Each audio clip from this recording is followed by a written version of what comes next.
Um, First thing I'd like to ask is how many of you had known about the Holocaust before you came to this museum? Other than your classroom?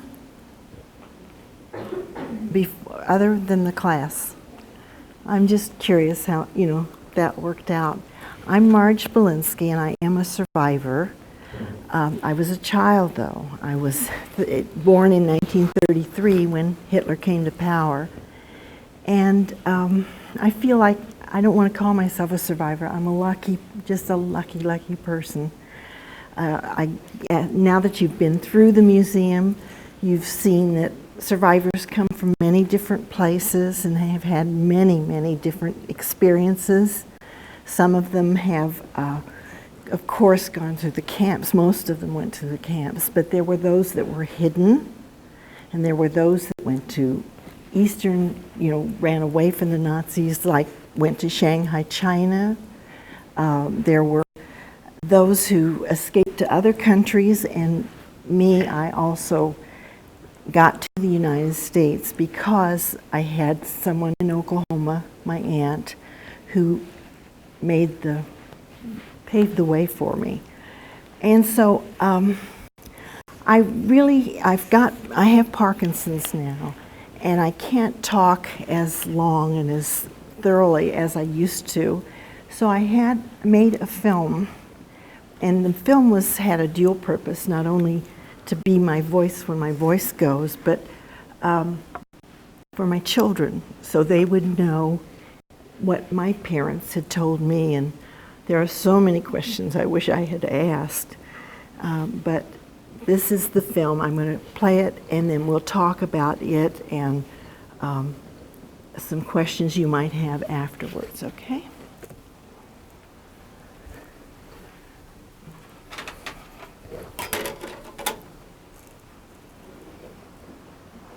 Okay.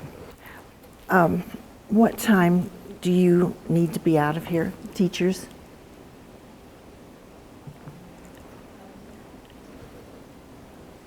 Okay.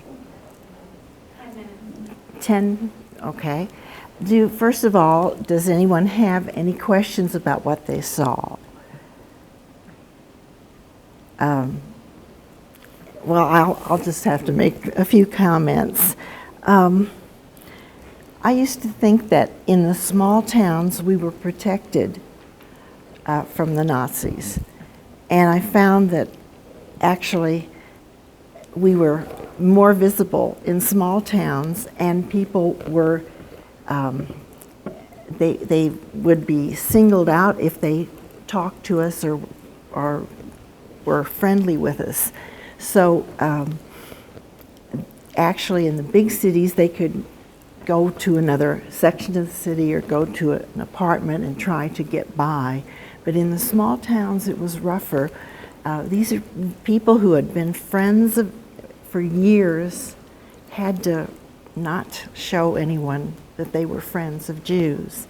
Now just think about it in your own situation, what would happen if you couldn't talk to your friends or be with your friends.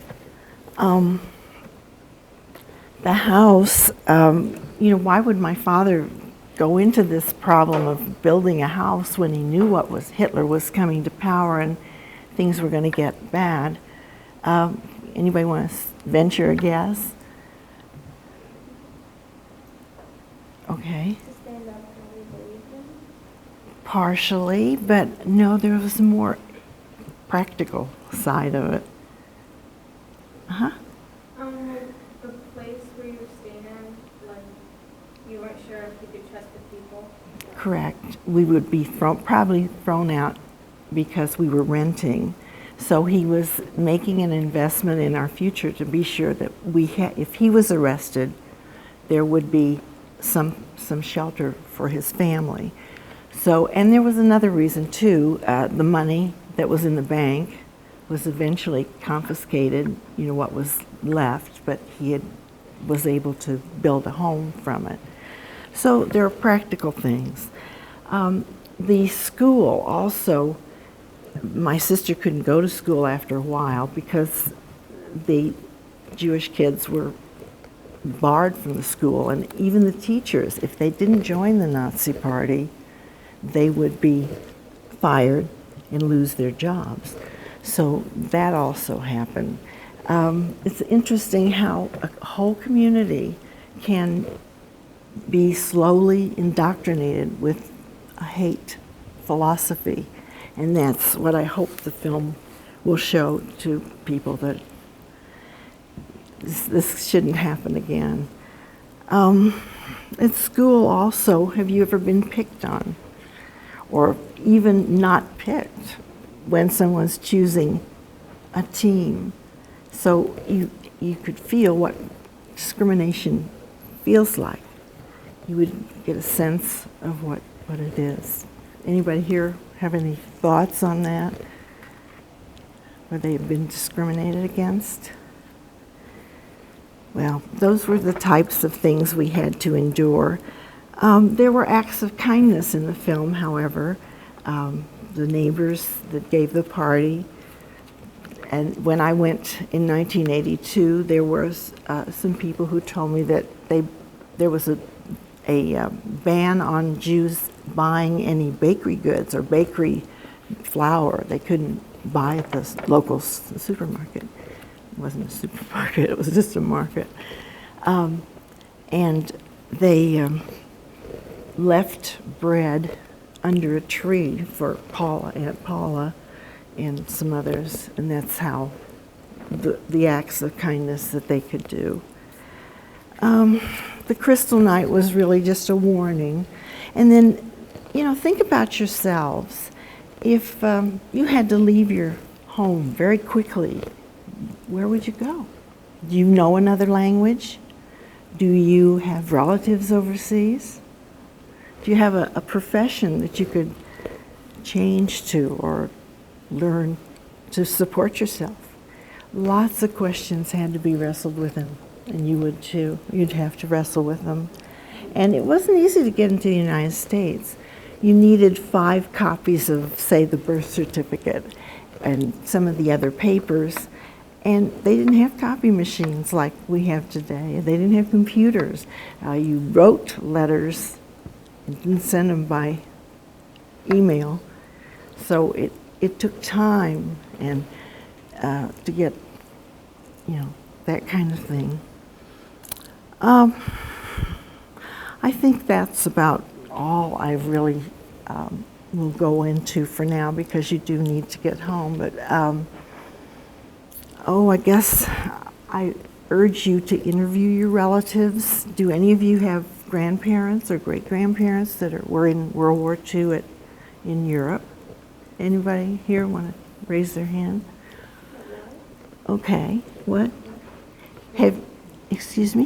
What was the question? The question was, do you have a grandparent, a great-grandparent, who might have been in the European theater in the war, the First World War, or the Second World War, I'm sorry. And that's, so interview him. I mean, this is very important. It's a little piece of history, and that's why I do this too. We're slowly the survivors of the Holocaust. It's been over 60 years. And you won't be able to see a person or talk to a person who had first-hand experience. So that's one of the goals of this museum, is that they record history, record personal histories from the survivors that are still around. And I thank you all so much for coming, because it's up to you now. You'll be the next generation that can report on that there really was a real person, there really were people who went through the Holocaust. So thank you so much for coming, and I hope you enjoyed your visit here. Am I being heard in the back? Okay, good. I just want to say, too, and I probably speak for the adults especially, Uh-huh. the children, I'm very impressed by what you've put together. And from an educational standpoint, you've done an excellent job of Thank piecing you. family's history. Very unique opportunity for us. And have you thought about producing it for Well, it's shown like almost once a month on Channel 26, which is the higher education channel. And then I made another one called Hidden Children. And it's, oops, I made another Holocaust film about the stories from other people, what they had hidden to get into the United States, to bring into the United States, and how they got it out and why they had to do what they did. And it includes something about the hidden children. There were there were 1,600,000, I think, that were killed by the Nazis, but there were wonderful people who took in children, who convents where they hid, and various ways they were able to get out and be saved. So thank you very much. Thank you for coming.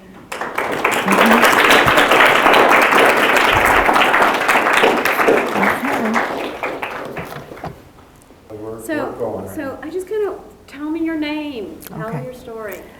I'm Marge Belinsky, and I was a child survivor. I was born in 1933, and we came to Oklahoma in 1938 because my aunt and relatives had been reading their newspapers and hearing what was happening in Europe and with Hitler, and they really were the ones who said, it's time to get out. My father, he didn't have a profession that was really portable to the United States. He'd have to do something else. He didn't know English, and it was a really rough decision for them. But they saw in the small town what was happening to the Jews. I started, I went to school and went through college, and I didn't really know a lot about the Holocaust. We just, most of my parents' friends, the few that came to Oklahoma, were Holocaust survivors, but we never talked about it. We talked about the fact that, we couldn't get certain people out of Germany, and tried and got sponsors for these people, but so as I grew up, I really didn't know a lot about the Holocaust, and it wasn't really taught in the schools. So when I retired from the American Jewish Congress, which I had been the director for 30 years in this area in St. Louis, I decided I've got to learn a little more, and I read lots of books, and began to bone up on what the Holocaust was all about. And I decided I wanted to be a docent at the museum because that was different than what American Jewish Congress did.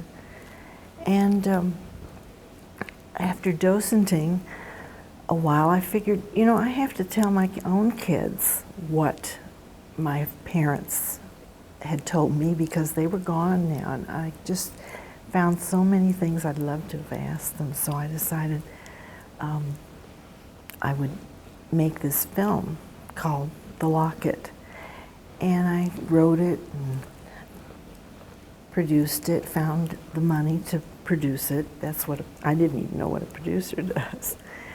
But he goes out and finds the money. And the Committee for Local Origination Programming in University City has a fund for filmmakers, and that's how I got the film funded. So I wrote the script and did all the legwork. We went to Washington to find the film. The U.S. Holocaust Museum was wonderful about letting us go into the Spielberg files, their archives of public domain films. And, you can get that kind of stuff from the Library of Congress as well.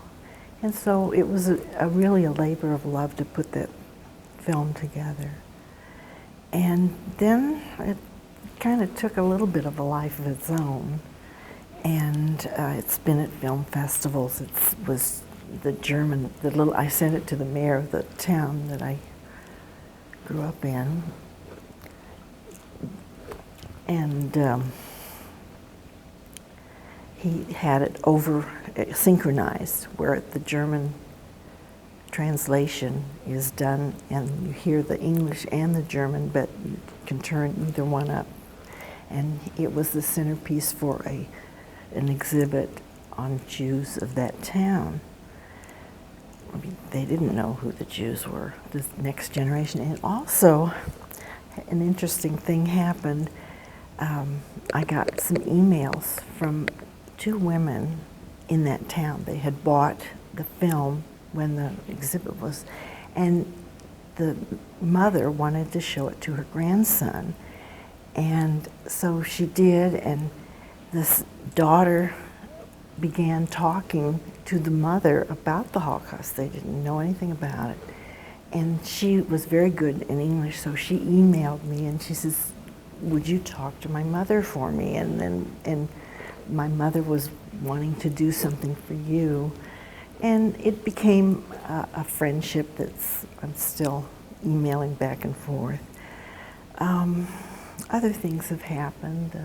You know, I'm waiting to see if a film festival in Europe is going to accept the film. It's in museums. In the museum that I'm really the most I get satisfaction from is called Der Haus von Wannsee Conference, and that's where the final solution was drafted. And my film's in there and the Nazis are not. And it's a museum in Berlin. You want to ask anything? Yeah, tell me about the St. Louis Holocaust Museum. Well, Tell me about speaking here to the kids. What it means to them. Well, I started as docenting, and I loved, and grew and learned a lot more because the kids would ask the questions that I didn't really know.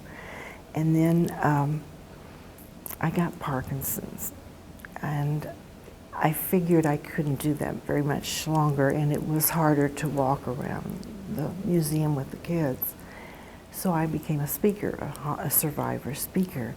And the sad thing is there aren't enough of them, and they have to use next generation or the children as each one gets ill. And fewer and fewer survivor speakers are available. We also have just recently, in the last 2 years, Felicia Graber has formed a group called Hidden Children and Survivors. That meant the hidden children went through one type of experience, but there were many, many children that went through other experiences, and this whole Holocaust had an effect on all of our families. In fact, our lives were totally changed. And when we were doing interviews for the Shoah Foundation, they only interviewed the ones who came from the camps. But there were many people, many children that were hidden in convents or in other countries or with other friends and family. And there's a whole group of children survivors. So that's the ones who are going to have to take. Tell me why your story is unique. Well, it isn't that unique. I really can't say that it is. Then let's change that. Let's say, tell me the reason you feel it's important that the St. Louis Holocaust Museum has your story and that the children come here to hear it. Well, I think each survivor has an unusual tale to tell. And I'm a lucky one, and I got here because, and this is something I hope the kids understand, is that because somebody over here cared and made the effort to get the visas, to get the things, the myriad of things that is needed, you can't get in the United States very easily. There's a quota even today. You have to, show you have support. You have a sponsor, even today. And the kids don't realize how very hard it is to get in the United States. It's the same with other countries. Jews just could not find a way out. And there was this big conference suddenly I can't get them, cut that part. Yeah. Tell me what it means to you to share your story with the children. Well, I really think that they're the future. I mean, if they are asked to deny. The children, it's important for me to talk, because I need to know who they are, the children that come to the museum. Well, what, you mean the age groups? No, I need to hear you say the children who I speak to at the museum. Oh, okay. The children that I speak to at the museum they come from all over. They come from Illinois. I'm just amazed that they'll be in the bus for 2 hours to come to the Holocaust Museum. But it's a requirement in the state of Illinois to talk about the Holocaust in their history classes. And I hope that Missouri will one day have the same kind of law. There are several more states around the country that have that ruling. And the film can be sent out in the boonies. In fact, the museum here now has a trunk program that I think is fabulous. I wrote in one of my emails to the Berlin Museum, and she had never heard of the trunk program. But that way, the video can go in the trunk and out into the school districts that don't have the money or the time to bring them into St. Louis. And so that's one use of the film. And I think adults also don't realize that the Holocaust happened. And the few times it's been on television, that's reached a whole lot of other people. They call and say, in fact, I walked into Barnes Jewish Hospital, and the man at the desk said, "Did I see you on television last week?"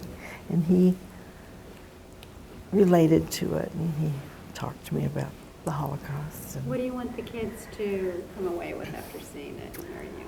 Well, a more personal view of what happened. I mean, you get the facts, and lots of people were killed. In a full sentence. So Well, I want the children. I want the children to realize that we were real human beings, that our lives were very much changed by what one political party can do. And I want them to realize that they have a voice in our government to keep it safe, that this doesn't happen again. It's just a very important. You'll forgive me if I'm shaking a little bit, but that's because of Parkinson's. And Parkinson's had made me realize even more that I had to do something for the children and my own children even. So that's when I made the 2 films, The Locket and then Hidden Treasures. And I know you've told me that you feel so lucky and so blessed that you did get out. Oh, God. And I think that's important, Uh-huh. that the children understand that, no, you weren't in a concentration camp, but your whole entire life Oh, sure. has changed. Oh, absolutely. And I had a thought that's gone. Sorry. That you were affected by this, even though Yes. for many years you really kind of denied it. Yeah, right, exactly. So tell me about that. Well, I don't, wait a minute, let me cool down a minute. Let me get some water. Yeah, it takes more. You're fine. Let me, before he starts again, in Hidden Children, actually 3 of the subjects awed and hummed and oohed and awed. Oh, we only had a half an hour to get put together, and I couldn't get all this, Jeff edited the heck out of it. I mean, he was so good at editing that he precisely made it sound like each sentence followed the other without do that. uhs and ahs and I don't know. But that was really neat. You'll see the editing in that is just wonderful. Okay, I guess, are we ready? Yes. I'll try to be calmer. Ask your question again. I know for a long time you really didn't talk about it. You didn't even consider yourself a survivor. Tell me about that. Well, I guess partially the Shoah Foundation, doing interviews of other survivors made me realize that, our family was changed as much as theirs. It wasn't as horrific as some of the stories that survivors told, but those are stories that need to be put on tape as well, because it can happen anywhere. Darfur, we're just finally getting into when Croatia, all that happened in those countries. It's possible to happen again, even in a wonderful place like the United States. So I think that's the value of these museums. They, teach history in a visual way instead of just from books, and they can see that I'm a real person and I survived, and they often come up and finger the locket, and it's like something real to hold on to. My doll is the same way. They have to see to believe, and I think that's where the value of film and the value of these tours are. I hope others will make films, more, and interview their family, and it's a good program for children to do. Wow, that's great. Mm-hmm. Oh my God, no, that was really what's important. That's what I wanted to hear Okay. from you, Okay. and that's why you did it. Yeah. So, are there any other thoughts? Oh God. What has it done for you? Oh, that's true. Thank you. What it has done is, you see that I have Parkinson's, and it has given me something to think about, to worry about, to do without worrying about myself. It's given me a future in a way, which isn't just a Parkinson's future. So I hope others will know that an ordinary person can do a lot of things, of course with the help of a professional. But I also think that it also gave your life a lot more meaning. oh yes, there's no question about Tell it. me about your Aunt Clara. Oh, well, Clara, was planning to come, and she made all the right moves to get ready, except the last move, which was, I guess, taking a little time. It was time, as timing is just a very important step in getting out. And by the time she really was ready, the doors were closing. The United States had already given out as many numbers, quota numbers as they could, and people were waiting in line for numbers. And she just didn't act on it soon enough, and everything. But you made this locket for her.